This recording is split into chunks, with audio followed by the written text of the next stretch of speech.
Hey everyone, it's Josh at CollectionDX.com here with another review. This is another cheap toy. This is the, let's see what it says here. Mode Change Battle Beetle Robot Set. That's what it says at the top there. But the Japanese there says something different. It says Deformation Insect Robo. Okay, so it says two different things. It's by a company called Tatsumiya. It was released probably around 2010 or so, and it contains 3 Beetle robots. Now, these robots were released individually and in a set. So the box is nice, has some nice artwork, some Japanese on the side, instructions on the back. But you'll notice that these robots are all transformed pretty similarly. And this is because they are all based off of the same core toy, which you may recognize as this guy. This is the Convertors Crawler. He was Crawler by the Convertors. And I'll go into a little more history because that's not even where that mold starts. But let's look at the individual toys first, and then we will talk about its history. So you can see we have 3 lovely, brightly colored beetles. Let's start with the yellow beetle.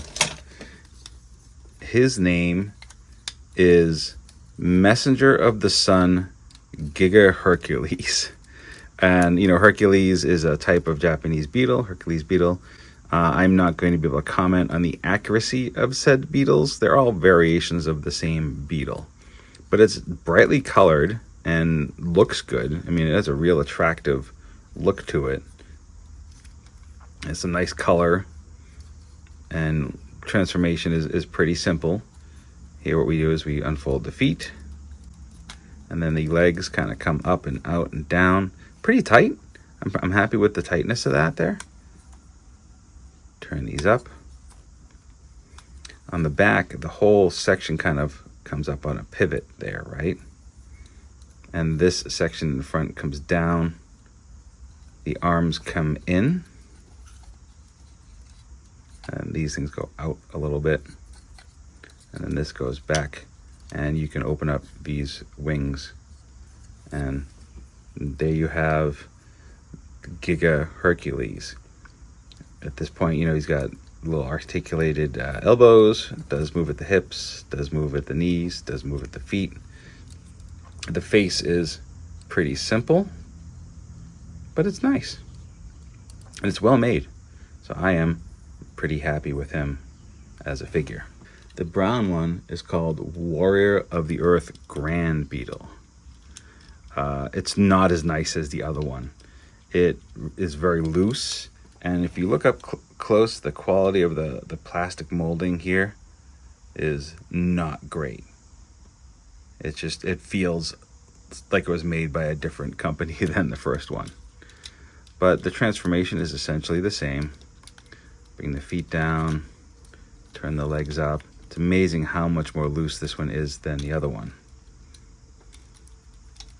Now this one, the way that these shoulders are made, you have to kind of like, when you get sort of halfway through, it'll come forward, and then you can kind of move them around or free them up again, and that'll work. And then same thing with this, bring this back up, bring this back again, and these bug wings can open up on the back. And there is this guy. Again, he's very loose. He's a different head. You know, there's a lot of different sculpting going on here. Really, the sculpting is essentially unique to all of them, but the transformation mechanism is the same. So they basically have just continued to modify the mold as time goes on. The third one I have is the Guardian of the Forest King Atlas. Very nice color and design to this one. This one's back to being tight with good quality molding. So I don't know why one is so poor than the other, but I feel like these are maybe newer molds than the brown one. Again, the same transformation. Legs come down. The main center, this kind of pops up, And then you can bring, again, you have to kind of free the shoulders here a bit, bring it forward and just kind of work it. And then it comes around. You can move these up, bring these back, kind of open the wings. And there you go. It's kind of a cool, oh, these things go around too. Much less fragile than their earlier counterparts. But it's a cool looking insect. I don't know if these are supposed to be in more. So yes, of course, these are very similar to this guy. And he came out in the converters line. But it's similar, but not the same. The ideas behind the transformation are basically the same, but not exactly the same. But, you know, the legs with the insect bits, the way they fold in, the feet, the way that this section comes around. The arms are different entirely. The mechanism is different, but the idea of these sort of hinging and coming out are different as well. So what's the deal? Well, here is the deal. Originally, the company Takatoku had a toy line called Beetle they were developing, but it was coming out at the tail end of Takatoku's existence in 1984. So while they released 3 out of the 4 Beetle figures, they didn't release all of them.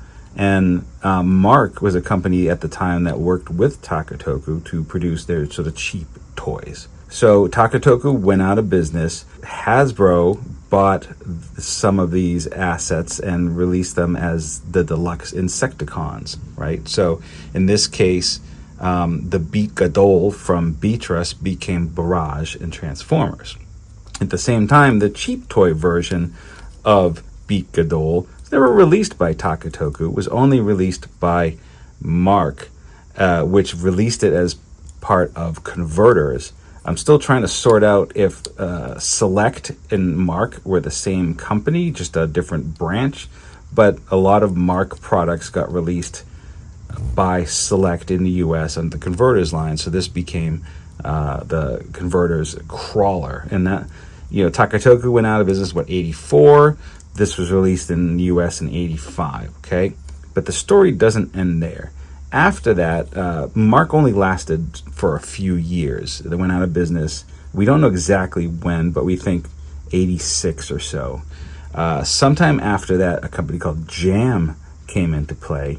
And either we don't know if Jam was Mark in a new form, if they were the same people, just different name, or if Jam was a wholly unique company that came in and bought a lot of the molds. But Jam released Mecha Insector toys with this guy in it, and there were model kits and cheap toys. So they released those for a bunch of years, but Jam folded in 2006.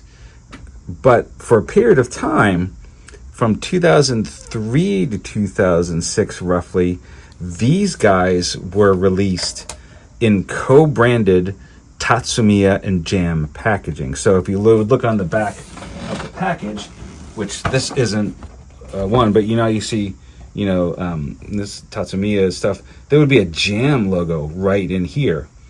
And at post 2006, that Jam logo is gone. These toys have been reissued several times by these companies. I think this release is from 2010. There's actually a cool trick you can do. I'm going to show you this. This is the Japan Toy Safety Seal. And there's a number here for the toy that if it's after 2008, you can look up this number and find out when it passed the Japan safety test and got approved for this seal. So I entered this number and found that it actually got submitted twice in 2010 and 2012. I'm going to go with this as 2010, but I don't know that for a fact. I'm just guessing. But that is yet not the end of the story. Sometime after this, the molds somehow got their hands into a Chinese company called Polyfect, and they released them all over the place called the Quick Change Insects, and they would show up in dollar stores across America in like 2012, 2013, 2014.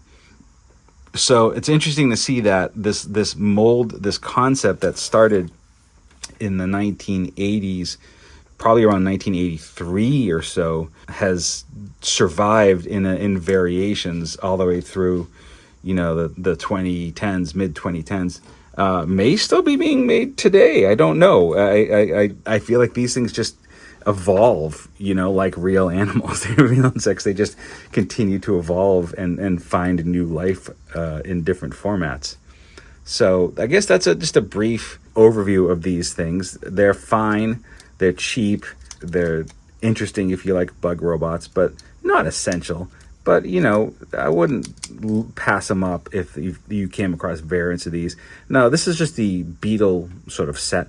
There's dragonflies and all kinds of different animals and insects that are sort of affiliated with all of this Mecha Insector stuff. Some having their roots in the Takatoku / Mark era, and some are new, created as just to supplement the line. The archaeology opportunities for these toys are almost endless because there is so little documentation about these cheap toys that nobody really cared about, and nobody kind of put any thought into preserving the history of them or their companies. So, but that's what these are. Hopefully you learned a little something. Also, I'm doing this at my desk. I don't know. It's different than than where I'd shoot with a big photo tent. I think for these small things, that works fine. Hopefully it's not too distracting, but if you prefer this, let me know. By the time you read this, I will have had my surgery, and hopefully you will continue to hear from me in some capacity, but I might take it easy for a little while. Thank you for watching. It means a lot to me, even if it's only 1 or 2 comments.